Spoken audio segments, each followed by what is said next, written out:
Like a mannequin, last night it was all a dream, but I woke up unluckily. Yes, sir. I go by the name Dmc Reigns, aka Tornado.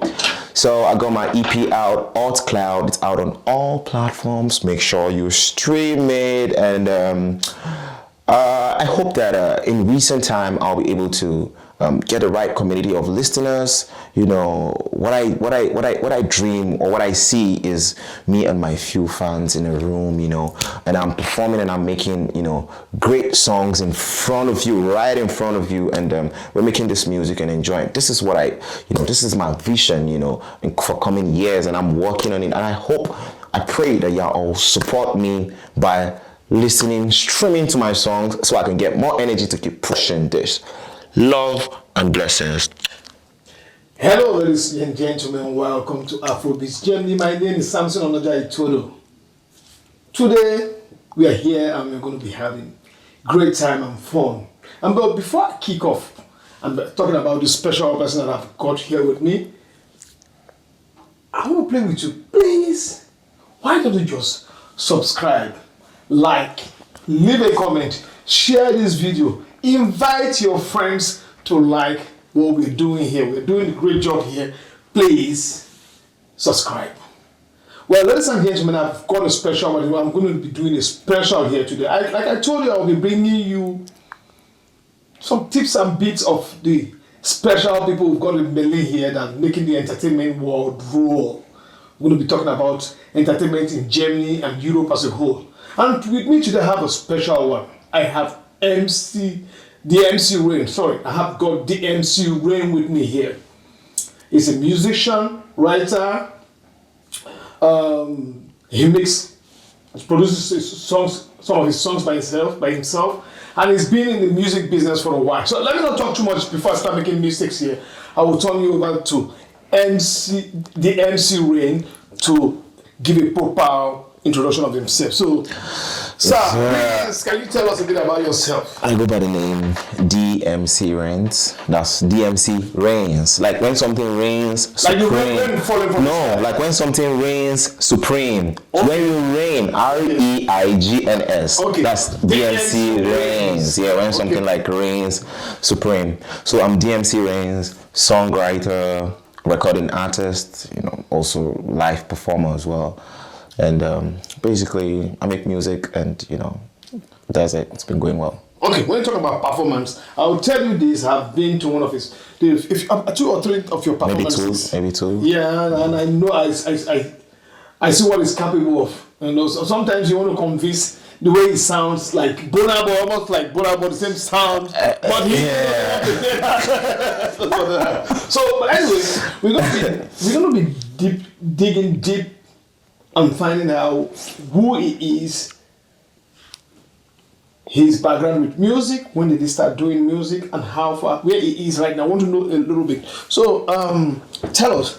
First of all, let's start from your journey from Ukraine, because he is not based in Germany here before. They moved during the Ukraine issue, that the war in Ukraine, so they all had to move down to Berlin here and settle here.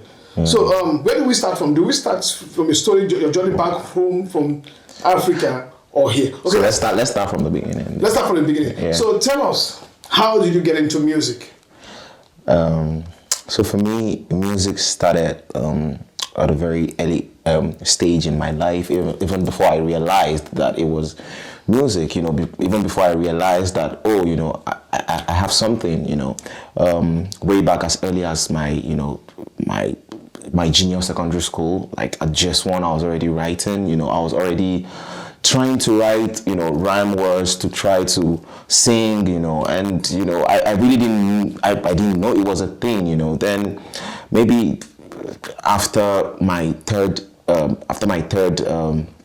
year in my junior secondary school, you know, my cousin, when we had this long break, and my cousin heard me, you know, singing one time, and he was like, yo, what did you do? Like, he was already making music then, he was rapping, you know, and he was like, you know what, can you just come record this on my phone? And I was like, this is quite stressful, I really don't want to do this. I was like, no, you try it. And I did that, and the rest of it is history. I think he took me to the first studio I ever recorded my song. This was way back 2010, 2011. I recorded my first song, on a CD played, and the rest is history. Nice. We all know how our parents back home in Africa are. Yeah. And what was it like the first time they started noticing that you're focusing more on music than education? Okay, so the thing is, initially I was hiding my music from my parents, and I was not, it was more like, oh, he's just having fun, it's just a hobby. And I recorded my first song. As I said, I started as a gospel. I started in the church, and I was singing more about, I was singing more, I was making more religious music, and it was a bit appealing to my parents. Yeah, so that was the channel. And they were very, very, okay, yeah, he's singing for, Jesus. Yeah, singing for God, so it's for the glory of God, whatever, it's nothing, personal, it's not a career, it's not what he's going to do, it's just, yeah, and then, over time, I started making real music. I remember the first time my father, my mom, and my dad actually knew that I was serious about making music was in 2012 when I left home. I left home to a different city. I stayed in Abuja, and I left home to Lagos for like a month or two. They were looking for me. Yeah, I probably was just tired of the whole being in the box, and they didn't let me do my music. And I recorded a few songs, and I took it to Lagos to send it, and they looked for me for a long time, and that was when they knew that, oh, this guy has a mind of his own, and he's really passionate about this. Because I remembered, I really didn't know a lot of people in Lagos before I went to Lagos, I just knew the promoter that told me to come with my songs. I just knew I just knew a friend that I was going to put out at this place, and that was it. And I went there alone, and all for the passion and for the love. And by the time everything was resolved and I got back and my dad sat me down, he was more like, are you really sure you want to do this? Because my dad is an education, is a freak, it's like he's this person. Because for us to see your perspective, who your dad is, then will tell us what kind of actions. Okay, so my dad is in the medical space. Okay. And his dream was that I actually, follow his footstep and continue from where he stopped, and that was all he wanted. Also, I'm the only boy. I've got just sisters, so it's just, it was more like of an African home. Exactly. So it was more like, you have to do this. He really was not understanding. I'm making it look like he was like sitting me down to talk to me. No, he was like, you're not gonna do this music. You're not going to, you must go to school. You must study medicine in particular. You must do this. So my dad was particular about the fact that this is what he wanted me to do, and what I wanted to do, he didn't care about the fact that I loved music and I had the passion for it. He was more concentrated on the fact that, listen, music is more for people that are wayward. Exactly, people that are, it was a war, and over time, obviously, he got to accept the fact that, oh yeah, this person really loves this, and he loves this. What particular incident or what happened that made you decide or think this is the path you want to follow? What in between those days? Okay, for me, it was in high school. After my junior secondary school, as I started discovering that I could sing and I could, write songs, I would always sing in church in front of my, fellow students. I'll always perform. I'll always write songs, not songs that are, that everyone knows, but songs that I wrote. I was already rapping on stage, as early as SS1, SS2. I was always rapping. Few people knew few songs that I had already, and what made me actually, know that was the fact that people were singing my songs. And those songs were not empty. I always believed in, substance. I always would write my song with a direction. You understand? And people were singing my songs, and I had this tweak that, okay, if I can communicate, if I can talk to people, if I can say something through my song, that means I have a channel of making an impact or saying something to people directly or indirectly through my songs. And I took that as a tool, and I was sure that, okay, this is what I wanted to do. And, and I really believed in it as well. Not also because a lot of people told me I was good. I was also convinced that, okay, this is good. What have there been an incident that make you fall back and sit back? Maybe my parents were right. Have you had that kind of low point that makes you fall back and say, okay, I'm not sure I'm doing the right thing. Okay. Maybe my parents right. Should I have followed the perspective of my parents? Have you ever had such? I mean, that happens. Yourself? Yeah, that happens. That happens probably up till now because of course, I'm not big yet. So, and that happens not because you feel you are not doing well in the music. It happens because some way you need to sustain yourself most of the times, and that's the essence of survival for most people, sustenance. And when I find it hard breaking through the market, sustaining myself through my music, I obviously go back and I'm like, are you sure my parents were not right? Because the music is not sustaining me. And the essence, whatever I'm doing is to just, to do something that would sustain me. And if the music is not sustaining me, I'll obviously have a throwback to when my parents, were telling me about the music. So I always have this,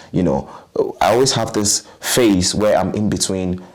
Do I continue this, or do I just, go back to what my parents want for me, to go back to that career again, and I always struggle with that, especially when you're not seeing yourself at the right, in the space that you see, that you thought you would see yourself a couple of, like, from way back, so it happens to every artist that is not, that is not at that point, But yet still, no matter when you have your deep point, you still have your high point. Exactly. In this music sphere, which has been what has been your highest point that you said, okay, no, this is going to pay off someday?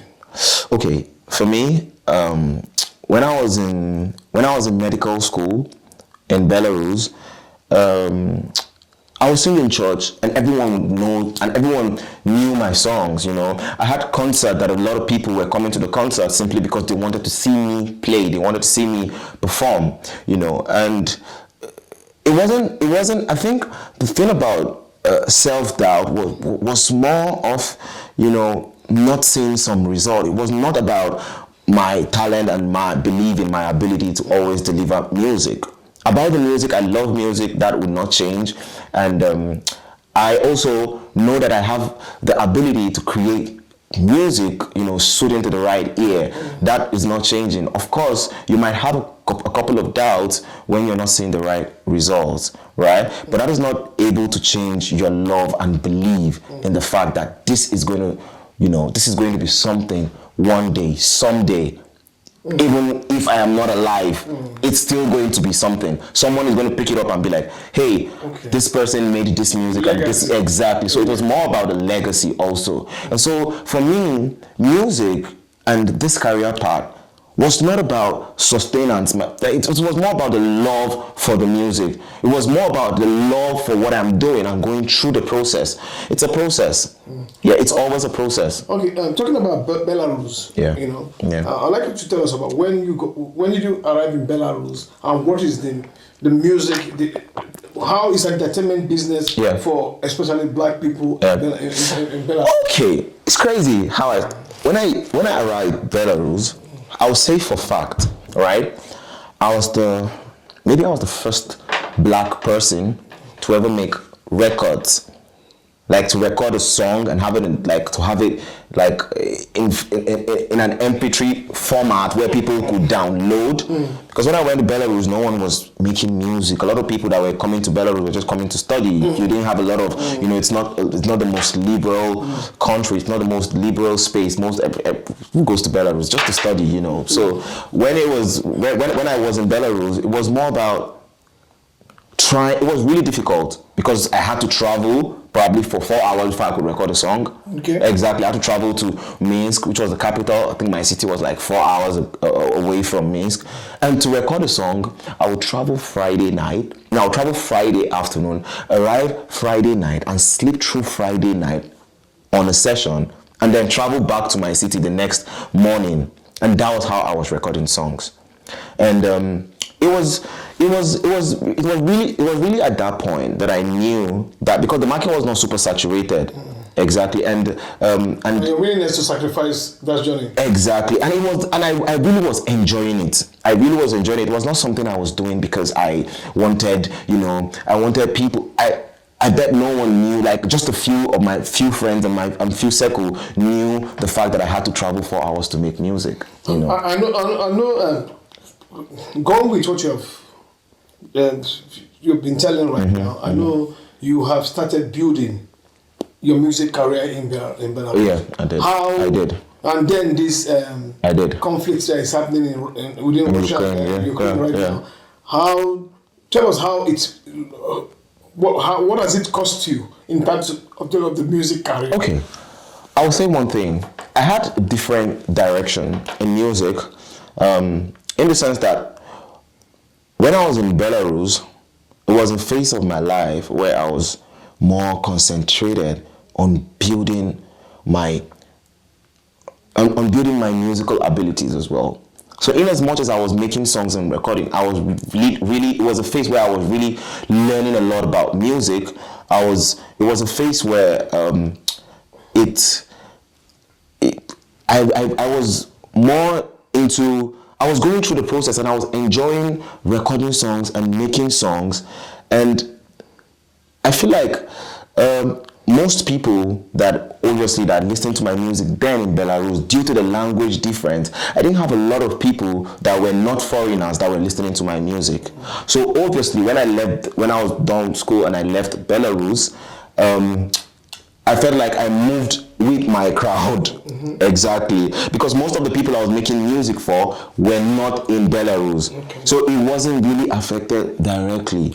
Exactly. So most of my crowd most of the people that still listening to my music still listen to my music to this day. Okay, you finished your medical school in Belarus. Yes. And then moved to Ukraine. To Ukraine. So exactly. Were you practicing in I never did practice, and I never, also was interested in that line. Okay. Yeah, I just did it because my parents just wanted me to, show that, okay, I'll do what you want me to do. But I never was interested in being a doctor. I just wanted to, I had a different... okay, I've been asking questions around your music. Yeah. Let me go particularly.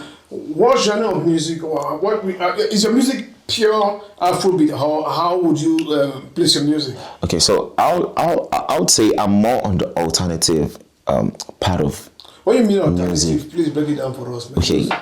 I'm more on the non-conventional, like the not really mainstream, right? I'm more on the, I would say I'm more on the different from normal, different from what you usually hear. But it's still in the Afrobeat genre. Yeah, definitely. It's always carrying a touch of my culture, of course, like my, where I grew up, my root influence, my root will always influence the kind of sound that I make. So obviously you would hear, you definitely hear some, you hear, just some sources of Afrobeat and, some elements of pop as well in my music. Yeah, so I would say I'm on the alternative Afro pop. Okay. Yeah. Now, you are now in Berlin. You moved from Belarus to Ukraine, and now Berlin. The war caught up with you in Berlin. Exactly. In Ukraine, and you moved here. Yeah. How was the trip down to Germany? Ooh, it was super eventful. In this whole commotion, Yeah. that was happening then. Yeah. Music is always one suiting 100%. thing. 100%. At that point whereby you have to turn back to music and maybe make people around you yourself and people around you happy along this hecticness that was happening then. That was all I did throughout the trip when we were running away from Ukraine. I ran with my friend, and throughout in the trip, because I left everything. I left my studio. I left songs back in Ukraine. Before later I got to get a few things back. The only thing in my head when we were running was, how would you be able to get your feet back on the ground and continue what you were doing? That was the only thing. When would that happen? Because I couldn't. It was already. It was already shattered, and I was like, okay, you know what? I'm not thinking about. I'm just thinking about when am I going to get my life back again? Because it was already. I knew it. So that was all I was thinking. When am I going to get my life back again? When am I going to put my head back in the space to create music again? Because it was really a lot, I pray you don't experience a war. Trust me, it's not something. Just a week before, you're relaxed in your house, having no plans to, and then all of a sudden you're running away, leaving everything, and yeah, it was a phase in my life that I was. That I reflected a lot as well, and but at the end of the day, I also has the event influenced your music somehow? Yeah, it did a lot, and it did a lot. The last EP I dropped, I think a few songs were inspired by the fact that I ran away from Ukraine, and it was sad because. The part that influenced my music was when I got to, because Belarus, Nigeria, you might not see a lot of, you would see discrimination in color, in people of color, but I don't know how to put it, because it was more obvious, yeah. In Ukraine. Of course I did face, I'll face racism in Belarus, in Ukraine, but running away from Ukraine to Europe was when I realized that, even the Europeans that are super exposed, because for me I always have this notion, if you're racist you're not exposed, because of course if you're exposed you know that, so I always used to think, Belarus, it's a country that you're not exposed, and same as Ukrainians, I'm always like, whatever, so but when I came to Europe and I was experiencing racism, it really changed a lot, it really made me go back. It was due to the war that I went back to start reading books about my roots way back, how colonization happened, how everything. So definitely it was a phase in my life where I was more concentrating on knowing my roots. Why is this like this? Why am I just, During your course of running, because I interviewed a few people also, we saw a lot of information online about the discrimination that was happening between those that were allowed to get on the train, and they weren't allowing the black people to get on the train to run out of the country in the war, and there was discrimination in that aspect. Did you experience anything like that? Fortunately, I was among the few lucky ones that used a personal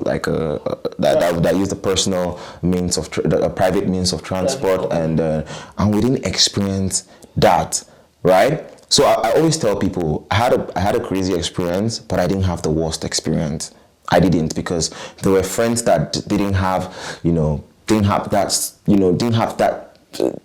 that opportunity to even, there was no means of transport. They were the ones that actually got the first-hand racism. We at least got to the border early enough. We were in the car, even though we were cold, even though we had to stay 3 days queuing in the, without food or whatever, but there were people that were on their feet in the cold that still didn't have food, and, it was crazier for other people. Closer people, even close, that were close to me. So. And then I arrived to Germany, and because of his craft, because of his music, we got to meet, and then we were shooting the Tolu family and Belina a TV drama series, a sitcom that we were shooting, and we had already linked up before then, and I invited him to be a part of it, and he did a good job. He's not only a musician, also but an actor. So, did you ever think you would be an actor? For acting, right? Let me see. When was the first time I think I acted way back in high school when we did some, what they call it, jet club drama and all of that. What again? When again? For acting, I wasn't particular about acting. I always knew, with entertainment and showbiz, every other thing comes, and then, but I really wasn't really looking down that line, not until I had that role, and then I started thinking, and I'm like, oh, I'm not doing it badly though, and yeah, it's an interesting, when you got the script, yeah, what is it about the role that says, I'm gonna do this? Okay, for me, it's that guy when they agree for anybody. Okay. That stubborn guy. Okay. That's me on a normal day. You understand? Because I'm always trying to do my thing, not the way people want me to do it. I'm going to achieve the same result. So I'm that guy. So when I read the script, I'm like, okay, this is my character. This is my guy. This is me. So it was easy for me to do. And yeah. And how was it on set? How was it in the crew? For me, it was the first time. To be honest, on the first day there weren't a lot of people, so I wasn't super overwhelmed. But the second day I was a bit overwhelmed. I was like, okay, I'm not really an actor. I've not been trained to do this. Okay, this is not music where I can easily do something, and this acting. It was really strange, but yeah, I think after a couple of after I find out, after everyone was super open-minded, free, and everyone was themselves. So I was like, okay, fine, let me be myself. If I'm gonna fumble, let me fumble. That's me learning, So yeah, it was good. It was a good experience. I'll do it again and again. Nice. Yeah. And then let's go to the scene. Yeah. In Berlin. Yeah. And you moved from Belarus to Ukraine, and now we're in Berlin. Yeah. So, find the scene. Yeah, moving from a tempo of 45 to 250. Berlin is the nightlife is everyone just wants to go partying. It's a bit overwhelming. It was overwhelming the first time I came, and then I grew through it, and then gradually getting to understand how the city, how it operates, how it goes down here. Also how you're able to understand the city, to regulate what you have to know, what you have to do and what you don't have to do. You have to obviously know the city and then understand, and the city gets into you, and then you're like, okay, fine. This is the kind of club I like to go to. Okay, this is the kind of club I like to go to. Okay, I've been here now. Okay, then but I'm in this phase. What happened within in Berlin here, other the place you're performing, or within other musicians? What controversial has really happened? I don't know if I've had the thing is, most of the times about controversies, right? There will always be controversies. There will always be misunderstandings, because listen. We all grew up. Have you had an example of something that has happened that you think that you probably controlled, or it's really happened? This is controversial. In Berlin here, Berlin is very, very diversified. It's super diverse. I'm trying to think deep, because always I try to fight, because I'm always there are always misunderstandings. That's the thing, because of cultural differences. Give us an example. For example. I'll give you an example in beliefs, right? In beliefs, I've never been in a space where people don't believe in God, like Berlin, I believe in God, I was raised in a culture where we all believed, in religion, and I lived for over at least 20 years of my life, more than half of my life, in this space where we believed in, where we believe in God, where we worship, we believe there's, we have our ways of worship, and, I'm in this space where they expect me to quickly change, you know, just after a year or two, you know, or to change what I believe in, you know. And it's really been a dispute, you know. I mean, not like direct dispute with me and the people, but in my head as well, you know. I mean, I'm like, why do people? Yeah, and it's like, what makes you believe that, you know, what makes you believe? And I'm like, hey, you know, I'm not trying to convince you that God exists. I'm just trying to say, you don't have to tell me that what I believe in is bullshit, you know. So yeah, so I've had that issue, you know, also. Cultural differences, as I said, really, it's really, and always, and I learned something. I also learned not to judge those people because they've not had the same exposure as me. They've not been exposure. They've not been in the same environment, you know, where they, you know, where whatever forms them, it is what they hear. Because what forms us, what makes us what we are, is what we hear, you know, is things that we take in. Right? Okay. So if I had taken, in 20 years of my life, if I had taken what I believed in and I took it and it's saturated in me, there is nothing that you're going to do in a day or in two or in a very, very short period of time, you know, that is going to automatically change my belief. You understand? So I've had that dispute a couple of times, you know, and I find it super, you know, overwhelming as well. Okay, let's go back to your throwbacks. You know? Yeah. Like, when I mean throwbacks, I want us to talk about your best experiences on stage. When? So what was your first experience on stage? What was it like? Okay, I'll tell you a story. That was in 2015.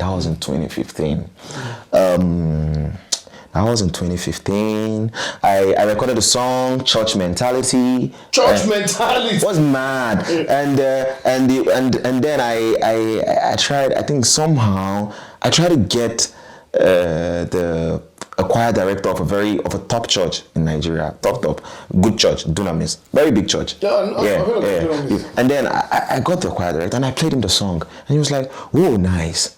Nice. You know, they really are not. They were not really used to hearing, you know, someone rap in church, you know, rap and stuff like that, you know, and give, you know, it's like you know, everyone believed that, you know, church music should be worship and praise, and that was it, you know, and I gave the guy a Church Mentality, and he listened to it, and he was like, you know what, you're gonna perform tonight, and I was like, what? And it was a very big concert. It was a very, very big concert with probably a lot of people.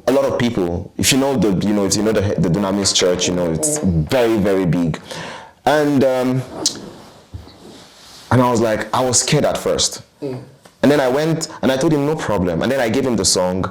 And before then, I had not observed the church from the pulpit. I have not observed the crowd. Okay. Exactly. I was always in the church, and I was always from, you know, the crowd. And when it was time for me to perform, after everything, rehearsals, you know, and then I got on stage. What the fuck? I saw a crowd. I saw a lot of people in the gallery, you know, everywhere. A lot of people. I can't, I'm not sure the capacity, maybe 5K, I'm not sure, maybe around that or over that. You know, a lot of people or less, but a lot of people though, and I didn't know what to say. And I was just like, wow. And everyone started laughing, and everyone was just like, oh, and everyone started shouting. And then the DJ just played the song, and then I started, and the crowd went mental because they had never heard rap in the church, on stage, where the head pastor also ministers. A big church, you know, they never heard something like that. I think that was part of the moment where I also knew that, you know what, you know, we're riding with this. But you didn't know. You knew then probably you're going to do church gospel song. Or were you already? I'm still making, you know, music. I'm still making gospel music. When I mean gospel music, right? This is how I interpret it. It's a message.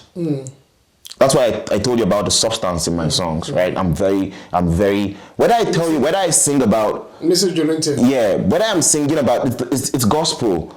It doesn't have to be singing about Jesus. It doesn't have to be singing about the church, because I'm not singing the song for those in the church. Those in the church already have enough songs for. Yeah, they have enough songs. Trust me. I'm singing for those that haven't connected, and for them to be able to connect, I need to make a music they can relate to. Okay. Exactly. Let me go. Which was the biggest concert you performed in Lagos? Because I'll be moving from Lagos to Belarus to Ukraine, and then to Berlin. Yeah. Okay.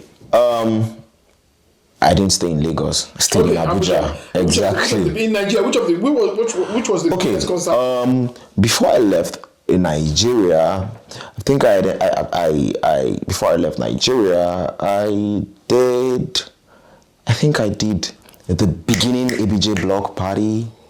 Now it's really it's really big now, probably, Abuja block. Yeah, exactly. I did it way back before I left, maybe twice. That was early, probably between 2013,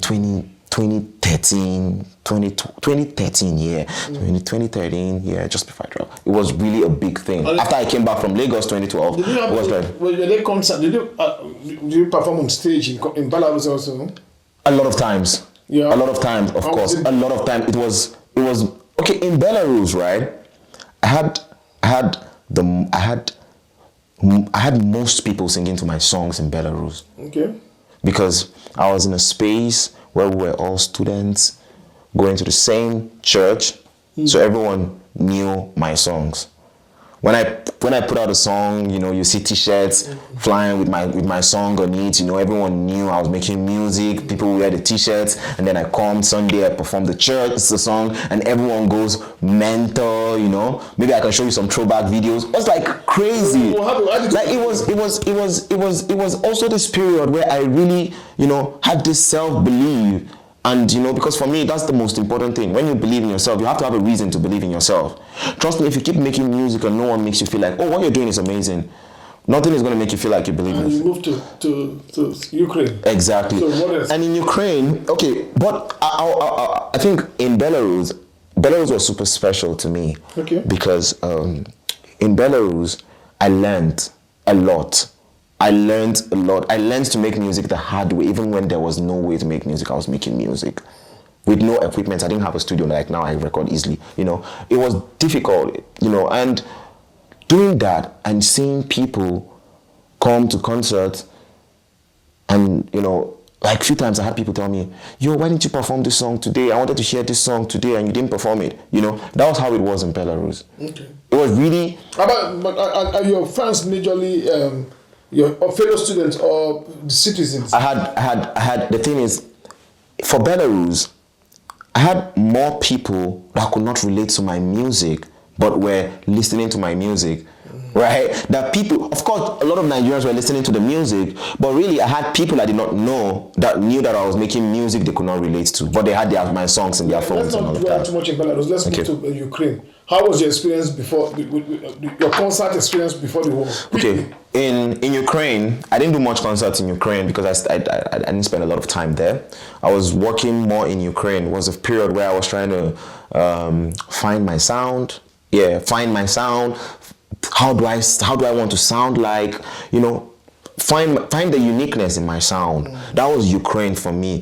Ukraine was more like self-develop. It was more like I was developing myself. Okay. Exactly. It was not like I was going for concerts a lot. I wasn't doing a lot of concerts, especially in Ukraine, because also it was a different different frequency. Not the students there. It was it was different. Now, compare all this, your journey all through now, and now you are in Berlin. Yeah. What has it been like? Few shows, few shows, few shows and more coming, Berlin has been this space that has told me, okay, you've learned a lot now. All right, let's see what you got. Show us what you got. Like, show us your potential. You're in this space now that people are ready to listen to what you have to say, right? So Berlin is this place that makes me feel like, yeah, it's a space where you can express yourself.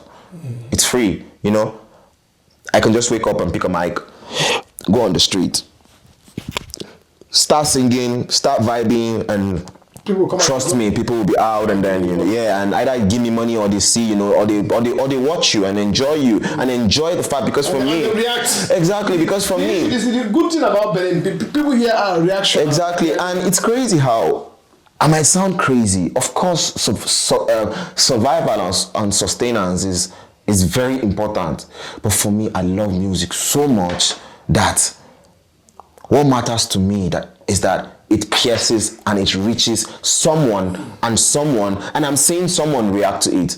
And then I know that, okay, fine, it is worth something. Okay. Because if it is not worth something, you can't expect to get sustenance from it. Let's jump. Let's be quick with it now. Yeah, tell me. We're running out of time. Yeah. Have you done any collaboration? And if not, who is out there that you think about that you think I would like to collaborate with this person? Okay. About collaboration, right? I've seen myself, right? Part of my vision also has been me always dreaming and seeing myself with a lot of A-list artists. Always always happens to me often, and I've seen myself in the studio with M.I. Abaga because with Two-Face Idibia. Why I mentioned these two people is because growing up they had a lot of impact in everything I'm doing today. Okay. Everything. I would lie to you if I would tell you I just had music in my. I listened to a lot of Two-Face. I listened to a lot of I listened to a lot of M.I. growing up. Not growing up in my teenage age. I did listen to a lot of M.I. But Two-Face was more like growing up. Because of M.I. I'll be speeding up. Yeah, exactly. Okay, I'll just throw you a word. Yeah. Tell me the first thing that comes to mind. Tell me, please. Okay. All right. Okay. Let me start from Nigerian musicians first of all. Yeah. Let me say Burna Boy. First thing that comes to mind. Shake it, okay. That what comes to my mind. It's okay. No, I want you to say something that describes something that you think. Oh, okay. When I hear Burna Boy, when you say Burna Boy, first thing that comes to my mind is talent, Davido, hard work, Wizkid, charisma. Okay, Belarus, depression.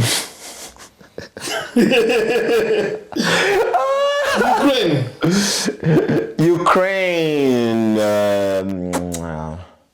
When I hear Ukraine, trust me, it's not war that comes to my mind. It's growth. Growth. Yeah, trust me, because I grew a lot in Ukraine. Ghana, Nigerian internet feud. Ghana, Nigerian internet feud. I see. Trust me, what I see there is love, actually. Okay. Is love, because when a Ghanaian meets a Nigerian outside all this our fight, we're always like, yo, we're never fight. You will never see a Ghanaian, poking at a Nigerian or a Nigerian poking at the Ghanaian. It's all love, it's all love. This is the best answer you've given. It's all love, yeah. This question, Yeah. Because I think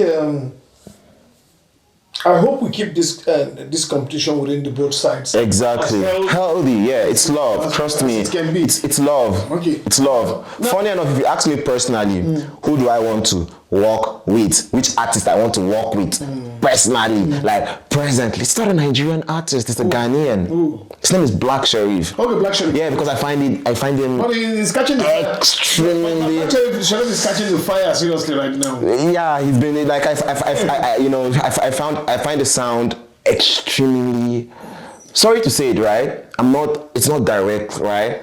But among the new generation of artists coming out of Africa, right? Please don't sleep on Black Sherif. I think it's good. Don't sleep on Black Sherif. Yes, ladies and gentlemen, this has been a very, very interesting, and I've got to go deep into this man. And Epic. pull out some information out. Yeah. And about this, it's really been a good one here. So let me remind you once more. Please do not forget to like, subscribe, show some love, comment, show some love. Recommend this podcast to everybody out there. And if you have something you'd like us to discuss, and if you're in Berlin here, reach out to us and just inbox us on Afrobizgermany. Check us online on YouTube, Instagram, and on the comment section. Just drop a comment on the comment section. And then let's talk. And then we've been really getting real good support. We've been getting good feedback from people about this podcast. So please like, subscribe, share, leave a comment on this podcast. And then I just had a good time with Dmc Reigns. So I want to say thank you very much for giving me your time again. Thank you for having me. Thank you for having me. We'll see you in a consequent test. Blessed. See you.